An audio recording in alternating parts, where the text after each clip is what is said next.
বিকেল 4টে তো বেজে গেল, মনে হয় মাঠে সবাই চলে এসছে, যাই একটু ঘুরে আসি।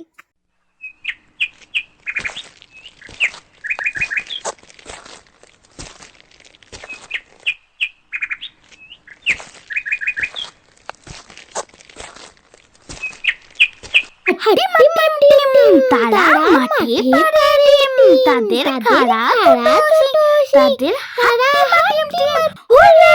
এই পুটি, তোদের সাথে একটু খেলবো রে। না, তোকে নিয়ে আমরা খেলবো না, তুই এখান থেকে চলে যা। কেন রে, তোরা তো খেলছিস, আমাকে একটু নিয়ে খেল, কি আছে? তোকে তো বলছি যে তোকে নিয়ে খেলবো না, তুই ভালো কথাই বলছি, এখান থেকে চলে যা। ঠিক আছে, খেলতে নিতে হবে না, আমি তাহলে দাঁড়িয়ে দাঁড়িয়ে তোদের খেলা দেখি। না, তুমি এখানে দাঁড়াবেও না, এখান থেকে এক্ষুনি চলে যাও।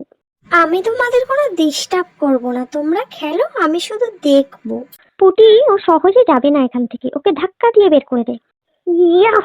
আহ! পুটি, এটা কিন্তু তুই ঠিক করলি না। ঠিক আছে, আমি তোদের ডিস্টার্ব করব না, চলে যাচ্ছি।